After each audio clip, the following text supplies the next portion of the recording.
नमस्कार, news one India देख रहे हैं आप और मैं हूं आपके साथ कोमल गंगवार। आज महाराष्ट्र में आपका स्वागत है। खबरों में आगे बढ़ेंगे तो आर्थिक राजधानी मुंबई के प्रदेश में जहां आगे कार्यालय में भाजपा के पदाधिकारियों की बैठक आयोजित की गई। बैठक में कई मुद्दों पर चर्चा की गई। इस मौके पर बीजेपी प्रदेश अध्यक्ष चंद्रकांत पाटिल ने कहा कि कोरोना को लेकर संगठनात्मक यात्रा और विकास में थोड़ी बाधा उत्पन्न हो गई थी, जिससे अब हम दूर कर रहे हैं। वहीं बैठक में ग्राम पंचायत चुनावों को आने वाले नगर पंचायत चुनाव के लिए रणनीति तय की गई।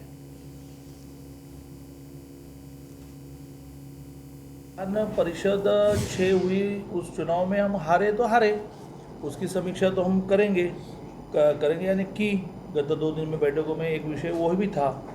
लेकिन सबसे महत्व की बात ये ध्यान में आई है कि ईवीएम को क्यों विरोध करते हैं और पेपर बैलेट इनको क्यों चाहिए। इसका उत्तर मैं 15 दिन में प्रेस कॉन्फ्रेंस लेकर दूंगा और उसके पहले हाईकोर्ट में और निवडणूक आयोग को एक इलेक्शन पिटीशन में सबमिट करूंगा, जिसमें काफ़ी तथ्य सामने आएंगे। जैसे मराठवाड़ा में 5000 बैलेट पेपर ब्लैंक यानी total blank. How it is possible? 5 हो सकते हैं, 10 हो सकते हैं। पूरे पदवीधर में 900 बूथ थे, उसमें से 300 बूथ पर आखिरी के घंटे में 60 मिनट में 137 मतदान, 60 मिनट में 157 मतदान।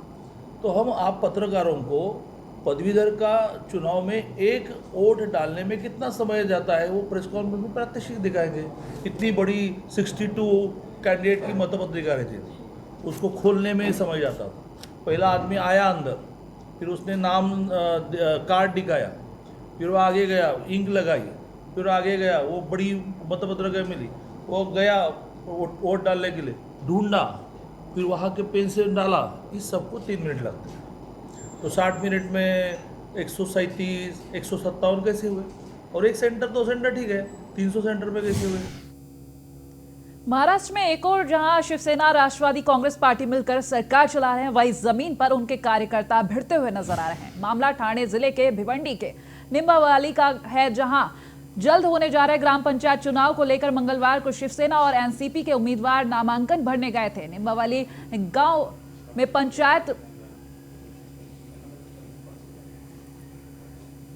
अध्यक्ष गणेश गुलवी और शिवसेना के प्रवीण गुलाबी के बीच सीधी टक्कर है। चुनाव प्रचार को लेकर एक दिन पहले गणेश गुलवी की ओर से प्रवीण गुलाबी के खिलाफ शिकायत दर्ज करवाई गई थी। कंप्लेंट में कहा गया था कि गणेश गुलवी के आचार संहिता का उल्लंघन करने पर पूरे गांव में पोस्टर से पाट दिए गए थे। तो दोनों गुटों के बीच ये विवाद शुरू हुआ। नामांकन के दौरान बहस मारपीट में तक बदल गई। तो वो वीडियो भी इस वक्त हम आपको दिखा रहे हैं, जब नामांकन भरने के दौरान वो विवाद शुरू हुआ और वो बहस मारपीट में तब्दील हो गई।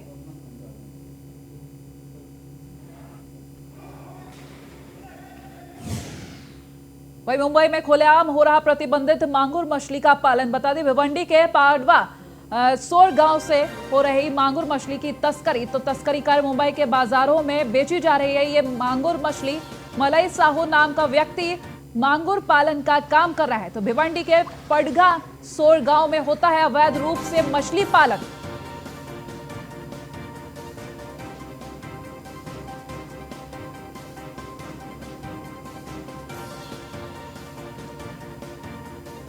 कोरोना नियमों का उल्लंघन करने पर उस्मानाबाद जिले के तुलजापुर स्थित श्री तुलजा भवानी मंदिर के 24 पुजारियों को नोटिस दिया गया है। पुजारियों ने मंदिर में प्रवेश पर रोक के दौरान भी श्रद्धालुओं को प्रशासन की ओर से नोटिस दिखा दिया गया। तो जिलाधिकारी कौस्तुभ दिवेगावकर के आदेश से तहसीलदार सौदागर तांदले ने मंदिर के पुजारियों को नोटिस जारी किया है।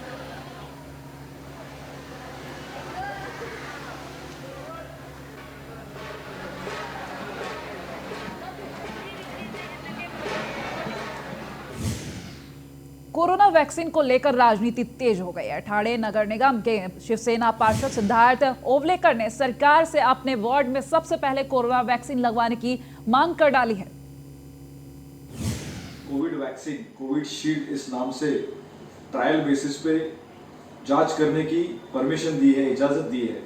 इसी आधार पर ठाणे जिला में स्थित मेरा प्रभाग क्रमांक 1 मझोड़ा मानपाड़ा प्रभाग समिति अंतर्गत जिस दौर से ये सारी महामारी शुरू हुई थी, उसी समय से मेरे वार्ड में क्वारंटाइन सेंटर्स हो, क्वारंटाइन गवर्नमेंट हॉस्पिटल्स हो, प्राइवेट हॉस्पिटल्स हो या क्वारंटाइन फैसिलिटीज हो, ऐसी हजारों की संख्या में ये सारे अस्पताल क्वारंटाइन फैसिलिटीज खड़े किए गए थे।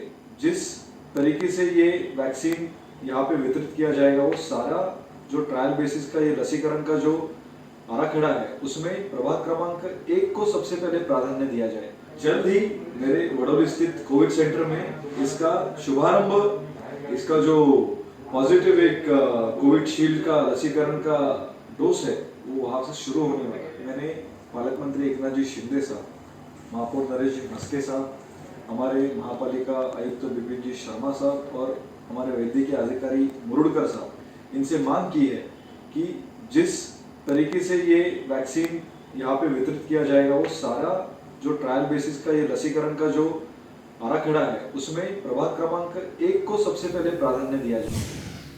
वहीं मुंबई पुलिस की नशा तस्करों के खिलाफ कार्रवाई जारी है। पुलिस ने अन्य राज्यों में जाकर ड्रग्स का कारोबार करने वालों के खिलाफ कार्रवाई की है, तो मुंबई पुलिस ने हिमाचल प्रदेश में जाकर ड्रग्स माफिया के खिलाफ सख्त कार्रवाई की है। बताया जा रहा है कि हिमाचल से ही मुंबई में बड़े पैमाने पर ड्रग्स स्मगलिंग की होती थी। जिन राज्यों में मुंबई से ड्रग्स स्मगलिंग होती है, उन राज्यों में जाकर महाराष्ट्र पुलिस कार्रवाई कर रही है। ऐसा है कि मुंबई पुलिस हो, महाराष्ट्र पुलिस हो या एटीएस हो, ड्रग के बारे में बहुत अच्छी कार्रवाई कर रही है। जहाँ भी महाराष्ट्र के बाहर भी इस प्रकार के व्यवहार होता है, वहाँ भी जाके उन्होंने कार्रवाई की। जहाँ से सप्लाई होता है, वहाँ पे भी उनके ऊपर भी कार्रवाई एटीएस की तरफ से हुई है। ऐसा है।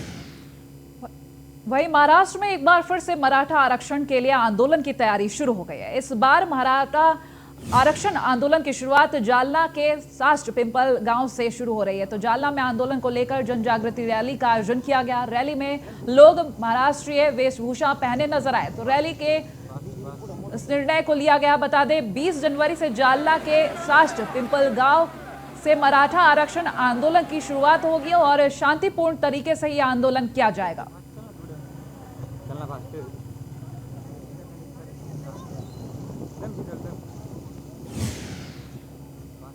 औरंगाबाद का नाम बदलने को लेकर महाराष्ट्र की राजनीति गरमाने लगी है। अन्य राजनीतिक दलों के साथ अब मंच से मैदान में भी उतर गए हैं। तो मंच से कार्यकर्ताओं ने अब महाराष्ट्र की बसों पर संभाजी नगर नाम के स्टिकर चिपकाना शुरू कर दिए हैं। विदर्भ के अमरावती जिले में मंच से कार्यकर्ताओं ने सरकारी बसों पर संभाजी नगर नाम के स्टिकर चिपका दिए हैं।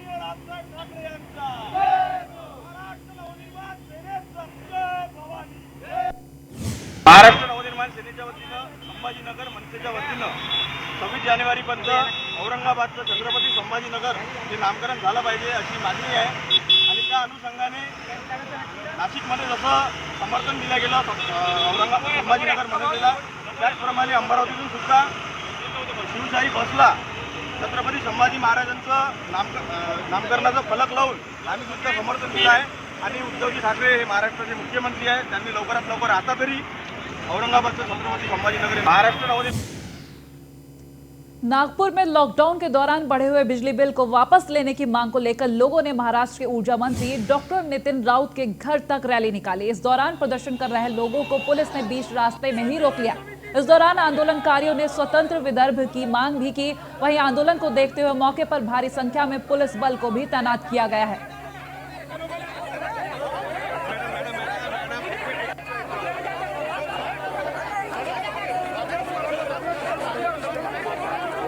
तो ये वो तस्वीरें दिखा रहे हैं जहां प्रदर्शनकारियों को पुलिस ने रोकने की कोशिश की और इस बीच थोड़ी बहुत झड़प भी देखी गई है।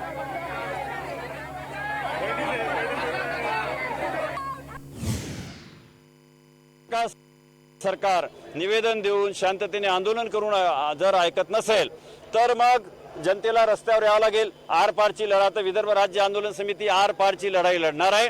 या मंत्र्यांना गावागावात फिरणे सुद्धा आम्ही मुश्किल करू, जनता मुश्किल करेल की जनतेचे भावना यांनी दुखावलेले आहेत। यांनी प्रचंड वीज बिल वाढवले आहेत। जनता मागणी करून सुद्धा हे देत नाही, म्हणून आता रस्त्यावरती येणार आहे। आर पारची लढाई आता विदर्भ राज्य समितीला। दिल्ली में जारी किसान आंदोलन को समर्थन देने के लिए अकोला से दिल्ली के लिए सैकड़ों की तादाद में किसान रवाना हो चुके हैं। किसान विकास मंच के नेतृत्व में अकोला के किसान दिल्ली के लिए रवाना हुए। कांग्रेस नेता मणिकराव ठाकरे केंद्र सरकार पर आरोप लगाते हुए कहते हैं कि केंद्र सरकार किसानों का मुद्दा हल करने की बजाय किसानों को बदनाम कर रही है।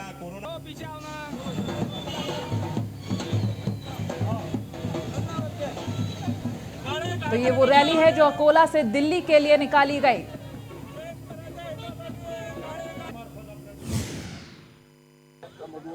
मोठ्या संख्येने शेतकरी आज आंदोलनामध्ये सहभागी होण्याकरता दिल्लीला जाते आणि मला तरी वाटते वेळी शासनाची बुद्धी सुटली पाहिजे आणि त्यांनी कायदे वापस घेतले पाहिजे, नाहीतर स्वरूप फार प्रचंड संपूर्ण देशामध्ये होईल। तर MSP हा शेतकऱ्यांचा आधार आहे आणि तो आधार जर काढून घेतला जात असेल आणि व्यापाऱ्यांच्या हातामध्ये पूर्णपणे हा व्यवसाय सोपवला जात असेल तर शेतकऱ्यांना कोणी मायबाप करणार। कलम की ताकत पर समाज में बदलाव लाने वाले पत्रकारों ने अब सड़क पर उतरकर प्रत्यक्ष रूप से आंदोलन करना भी शुरू कर दिया है। मराठी पत्रकारिता के जनक बाल शास्त्री जांभेकर के जन्म दिवस के मौके पर रायगढ़ के पत्रकारों ने अनूठा आंदोलन किया। पत्रकारों ने मुंबई गोवा महामार्ग का नामकरण कर दर्पणकार बाल शास्त्री जांभेकर कर दिया। रायगढ़ प्रेस क्लब ने पूरे जिले में दर्पणकार बाल शास्त्री जांभेकर मुंबई गोवा महामार्ग के पोस्टर लगवा दिए। इस अनूठे अंदाज में रायगढ़ के पत्रकारों ने बाल शास्त्री जांभेकर को अभिवादन किया।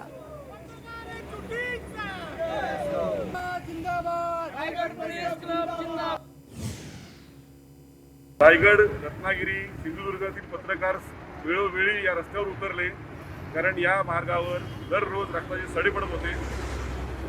एकही दिवस असा जात नव्हता की अपघात या रस्त्यावर झाला नाही। रक्ताचे पडणारे सडे पाहून आम्हालाही दुःख व्हायचं। पत्रकारांनी हा आंदोलन रस्ता पूर्ण होईपर्यंत सातत्याने लावून धरलं। आज रस्ता पूर्ण होत आहे।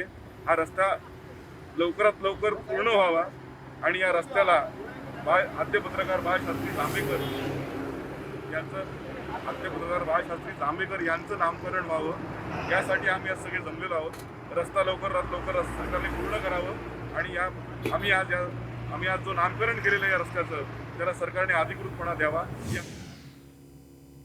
रायगढ़ के माड़गांव में छात्रा के साथ यौन शोषण का मामला सामने आया है। बता दें, आरोपी शिक्षक 2016 से छात्रा को धमकी देकर यौन शोषण की वारदात को अंजाम दे रहा था। आरोपी शिक्षक पर पीड़ित छात्रा के नाम से इंस्टाग्राम पर फेक अकाउंट बनाकर छात्रा के दोस्तों को अश्लील मैसेज भेजने का भी आरोप है। मामला का खुलासा तब हुआ जब पीड़ित छात्रा ने अपनी मां को इसके बारे में जानकारी दी। फिलहाल पुलिस ने शिक्षक वानखेड़े के खिलाफ पोस्को के अंतर्गत मामला दर्ज कर लिया है।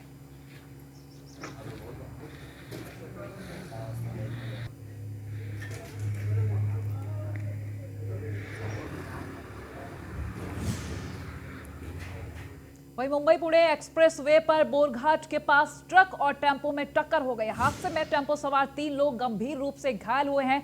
सभी घायलों को इलाज के लिए अस्पताल में भर्ती करा दिया गया है। वहीं हादसे के बाद हाईवे पर लंबा जाम लग गया। वहीं सूचना मिलने पर मौके पर पहुंची पुलिस ने हाईवे का जाम खुलवाया है।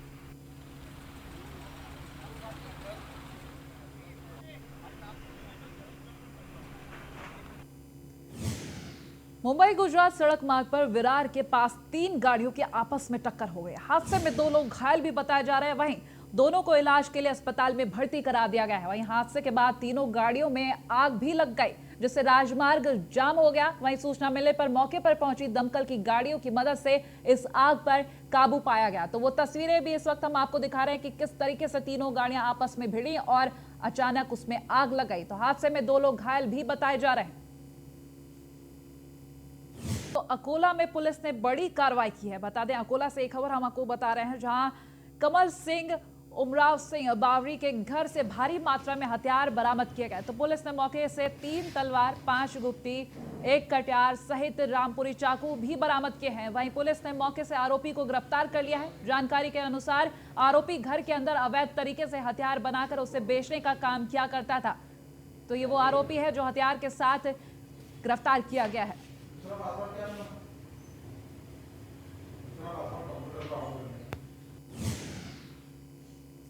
आज जो अकोला का ATS सेल है, दहशतवाद विरोधी पथक, वो खदान परिसर में पेट्रोलिंग कर रहा था। गुनहगार सर्चिंग चेकिंग कर रहा था। उस टाइम इन्फॉर्मेशन मिली कि कमल सिंह उमराव सिंह बावरी इनके घर में जो वेपन है, तलवार, गुप्ती और जमिया, कटिया, ऐसे वेपन उसने बना के रखे और वो बेचना चालू है। ऐसी खबर पे से हमने पंचों के साथ उसके घर पे रेड किया, सर्च किया, तो उसके घर में 3 स्वॉर्ड तलवार 5 गिट्टी और एक कटर ऐसा वेपन हमको मिलकर आए, इसलिए हमने आर्म एक्ट के तहत कलम 4 और 25 तथा बीपी एक्ट कलम 135 के अनुसार धारा में गुना दाखिल किया है और आगे का तपास पुलिस कर रही है। मुंबई महानगर पालिका चुनाव भले ही 2022 में होने, लेकिन राजनीतिक दल अपने सियासी समीकरण बनाना शुरू कर चुके हैं। मुंबई में ज्यादातर गुजराती समाज बीजेपी का कोर वोट बैंक माना जाता है, जिसे साधने के लिए शिवसेना ने अब गुजराती कार्ड खेला है। शिवसेना गुजरातियों को लुभाने के लिए मुंबई में जलेबी ने फाफड़ा उद्धव ठाकरे आपड़ा का आयोजन कर रही है। शिवसेना 10 जनवरी को मुंबई में जलेबी ने फाफड़ा उद्धव ठाकरे आपड़ा का आयोजन मुंबई में जोगेश्वरी में कर रही है। माना जा रहा है कि शिवसेना ने इस आयोजन के जरिए बीजेपी के कोर वोट बैंक को अपना पाले में करने का दांव चला है।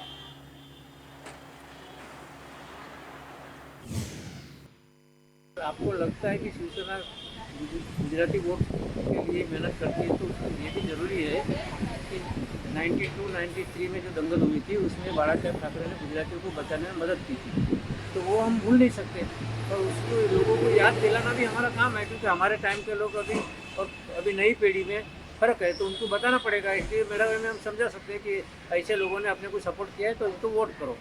तो ये भी एक मेरा वे का एक अंग है। तो पार्टी को बढ़ाने के लिए प्रचार करेंगे तो शिवसेना भी प्रचार करती है, उसमें कोई बुरी बात क्या है। बीजेपी को बुरा नहीं लगना चाहिए, मगर हाँ बीजेपी को अपने सत्ता चाहिए, सत्ता के लिए वो सब टीका करते रहते, तो टीका करने दो, उनकी टीका से हमारे कोई फर्क नहीं होता। वहीं भिवंडी के एसटीपी प्लांट में 1 जनवरी को खोदे गए गड्ढे में गिरने से 3 साल के बच्ची की मौत हो गई। बच्चे की मौत के बाद भी अभी तक प्लांट में सुरक्षा के कोई उपाय नहीं दिख रहे। हमारे संवाददाता शिवम झा ने एसटीपी प्लांट का जायजा लिया, जहां कोई भी सुरक्षा के इंतजाम नजर नहीं आए हैं। इस वक्त हम जहाँ खड़े वहाँ पे नए साल के दिन एक दर्दनाक घटना हुई थी। आप मेरे पीछे देख सकते हैं, इस गड्ढे में एक 3 वर्षीय बच्ची की डूबने की वजह से दर्दनाक मौत हुई थी। गड्ढे की अगर हम गहराई की बात करें तो इसकी गहराई 30 फीट बताई जा रही है। यहाँ पे यह काम ईगल कंपनी द्वारा करवाया जा रहा था एसटीपी प्लांट बनाने का। अगर हम यहाँ पे इतनी बड़े गड्ढे हैं तो सुरक्षा की बात करें तो सुरक्षा का अंदाज़ा आप इससे लगा सकते हैं कि घटना होने के बावजूद आज 3रा या 4था दिन है इस घटने का, फिर भी यहाँ पे बच्चे खेलते हुए नज़र आ रहे हैं। यहाँ पे सुरक्षा के इंतजाम क्या हैं आप इससे अंदाज़ा लगा सकते हैं। उस घटना को विस्तृत जानकारी देने के लिए हमारे साथ यहाँ पे कुछ स्थानिक हैं, हम उनसे बात करेंगे। भाई साहब, क्या नाम है आपका? रईस खान नाम है हमारा। आप यहीं के रहने वाले हो? हमारे सामने ही घर है। क्या मतलब यह क्या है, यहाँ पे क्या काम चल रहा है? यहाँ पे ये जगह पहला नंबर तो शमशान भूमि प्लस कब्रिस्तान के अलॉट हुई है। देखा जाए अगर तो मरने के बाद आदमी यहाँ जलने आएगा या तो कब्रिस्तान में आएगा। कम से कम 2000 से ज़्यादा यहाँ पे झोपड़पट्टी है, प्लस मस्जिद है, मंदिर है। ये चीज़ की तो ज़रूरत ही नहीं है। यहाँ खेलने का बन सकता था बच्चे लोग का, वो चीज़ यहाँ नहीं है। अगर यहाँ कोई छोटा सा पार्क बना दिया जाए। उस दिन यहाँ पे क्या घटना हुई थी 1 तारीख के दिन? उस दिन यहाँ बच्चे लोग, फ्राइडे था, यहाँ पे बच्चे लोग खेल रहे थे, 2 बच्चे गिरे, उसके बाद वो कूदे उसमें लोग निकालने के लिए, जब इधर उधर वाले आवाज़ किए, फिर क्या हुआ कि एक बच्चा तो मिल गया तुरंत, दूसरा जो मिला तो निकालने में ही वो समझो डेथ हो चुका था उसका, लड़की का। देखा जाए तो ये यहाँ पे गहराई है, यहाँ पे आसपास में बच्चे खेलते हैं, तो यहाँ पे सुरक्षा के क्या इंतजाम है? क्या कंपनी द्वारा यहाँ पे कोई वॉचमैन रखा गया है? पहले रखा गया था, जब से घटना हुई आज तक अभी भी कोई वॉचमैन नहीं है। अभी यहाँ पे ऐसे कोई घटना और हुई है या फिर कोई ऐसा कुछ? नहीं, अभी नहीं हुआ है फिलहाल। प्रशासन से क्या मांग करना चाहेंगे आप? प्रशासन से तो यहाँ पहला नंबर तो ये शमशान और ये कब्रिस्तान ये भी नहीं आना चाहिए। यहाँ पे इतना ज़्यादा लोग बच्चे हैं कि अगर यहाँ खेलने के लिए कोई गार्डन या कोई ऐसा बना दिया जाए कि बच्चे कहीं खेल तो सकें। तकरीबन क्या आबादी होगी आसपास में रहने वालों? यहाँ पे कम से कम 2000 से ज़्यादा झोपड़पट्टी है। यहाँ पे बिल्डिंग्स को छोड़ दीजिए, पूरा इलाका देखिए आप, यहाँ जितना है सब पूरी झोपड़पट्टी से भरी है। और खेलने के लिए आप देखें तो कोई जगह नहीं है। छोटा सा रोड है कि आए दिन बच्चे लोग, कोई बाइक के पास आ जाता है, कोई गाड़ी के नीचे आने से बचता है। अगर उस जगह, ये जगह अगर काम का है तो यहाँ सबसे बेटर है कि कोई भी ऐसा पार्क बन जाए। धन्यवाद। स्थानिकों की क्या राय है, उनकी क्या समस्या है, ये आपने देखा। लेकिन गौर करने वाली बात यह है कि अभी इस जो प्लांट, जो गड्ढा खोदा गया, इसको भरने का काम किया जा रहा है, वो भी किस आनाकानी के साथ किया जा रहा है वो आप देख सकते हैं। सवाल यह उठता है कि यह किसी के मरने के बाद ही क्यों, पहले क्यों नहीं? भिवंडी से शिवम झा, न्यूज़ 1 इंडिया। वहीं भिवंडी के एसटीपी प्लांट में हुई इस घटना के लिए स्थानीय विधायक रईस शेख ने भिवंडी महापालिका को दोषी बताया है। सबसे पहले तो ये दो तरह की कार्रवाई होनी चाहिए। एक जो निग्लिजेंस हुई, जो लापरवाही हुई, लेकिन वो लापरवाही तो वॉचमैन की छोटी है। जो बड़ी लापरवाही है वो महानगर पालिका की है, जो 2 साल से काम को रोक के रखते हैं, उसका हल नहीं निकाल सकते। दूसरा कॉम्पनसेशन की बात है तो आज हमने कंपनी पे जोर डाल के 5 लाख रुपया जो है उसके परिवार को दिलाया। ठीक है, बच्चे की जिम्मेदार जो है वो तो आएगा एफआईआर के अंदर, लेकिन नैतिक जिम्मेदारी महानगर पालिका की। नॉर्म्स होती है टेंडर देने के टाइम पे, वहाँ पे बाहर बोर्ड लगा रहे थे कॉन्ट्रैक्टर के नाम है, सब कुछ वहाँ पे नहीं फॉलो किया गया। मुझे निर्देश में अभी आपने लाया ये बात, तो इमीडिएटली कल मैं अभी सिटी इंजीनियर को बोल के उसको अप्लाई करूँ। रायगढ़ जिले के पनवेल महानगर पालिका क्षेत्र में वैक्सीनेशन को लेकर प्रशासन ने तैयारियां शुरू कर दी हैं। टीकाकरण को लेकर हमारे संवाददाता मनोज भिंगाड़े ने महानगर पालिका के आयुक्त सुधाकर देशमुख से खास बातचीत की है। रायगढ़ जिले के पनवेल में कोरोना की क्या स्थिति है, ये जानने के लिए आज न्यूज़ 1 इंडिया के साथ जुड़े हैं पनवेल के आयुक्त सुधाकर देशमुख से। सर, क्या बताएंगे अभी कोरोना की क्या स्थिति है पनवेल के अपने रायगढ़ में? 2 महीने से कोरोना के पेशेंट पनवेल शहर में कम आ रहे हैं। वैसा तो पनवेल जो है बाहर काम करने वाले और यहाँ रहने वाले लोग हैं, तो इसकी वजह से यहाँ कोरोना ज़्यादा धोखा है। फिर भी अभी पेशेंट की संख्या हम देखेंगे तो बहुत सारा कंट्रोल पाया गया है। सर, ब्रिटेन से कुछ नया स्ट्रेन आया है अपने रायगढ़ जिले में, उसकी क्या परिस्थिति है? उसमें ब्रिटेन से जो नया यूके का जो स्ट्रेन है उसकी टेस्टिंग, पहले कोई यूके से आया हुआ आदमी पॉजिटिव आएगा तो उसका फिर एक बार सैंपल लेके NIV पुणे में भेजा जाता है और वहाँ से उसको वो यूके स्ट्रेन के लिए पॉजिटिव आएगा तो उसको अलग ट्रीटमेंट दी जाती है। वैसा कोई पेशेंट अभी तक पनवेल शहर में पाया गया नहीं है। सारे महाराष्ट्र में अभी कोरोना के वैक्सीनेशन चल रही है, अपने यहाँ पनवेल जिले में कैसे आपने ट्रेनिंग की है उसकी? केंद्र सरकार ने और राज्य शासन ने कोरोना की जो वैक्सीन आ रही है लसीकरण के लिए पूरा प्रोग्राम दिया जा रहा है। उसके मुताबिक अभी फ्रंट एंड वर्कर जो है, जो डॉक्टर्स है, नर्सेस है, वार्ड बॉय है और म्यूनसिपल स्टाफ जो है, उसकी इंफॉर्मेशन कलेक्ट की जा रही है। वो सब इंफॉर्मेशन अभी पनवेल की गवर्नमेंट को दे दी गई है। पूरे महाराष्ट्र में एक ही टाइम पे जब वैक्सीन आएगी तो उसका पूरा इंतज़ाम, उसका पूरा प्रोसीजर कॉरपोरेशन से किया जा रहा है। अभी जो स्टोरेज की व्यवस्था है उसके लिए भी इक्विपमेंट्स प्राप्त हुए हैं और वो हिसाब से पूरी जो गवर्नमेंट के इंस्ट्रक्शंस आएंगे वो हिसाब से वैक्सीनेशन का प्रोग्राम किया जाएगा। कितने स्टाफ अब तक जुड़े हुए हैं इस वैक्सीनेशन में? वैक्सीनेशन में अपना जो म्यूनसिपल स्टाफ जो है वो तकरीबन 2000 तक जो है उसको वैक्सीन का पहले ही शुरुआत में ही उनको वैक्सीनेशन मिलेगा। और जो प्राइवेट और कॉरपोरेशन के हॉस्पिटल्स हैं उनके तकरीबन 6 से 7000 स्टाफ जो है उनको स्टार्ट में वैक्सीनेशन मिलेगा और बाद में पूरे जो सिटीजन जो है उनको गवर्नमेंट जैसी इंस्ट्रक्शंस देगी वही हिसाब से वैक्सीनेशन प्रोग्राम किया जाएगा। धन्यवाद sir ji. Manoj Bhingade, news 1 India, Maharashtra.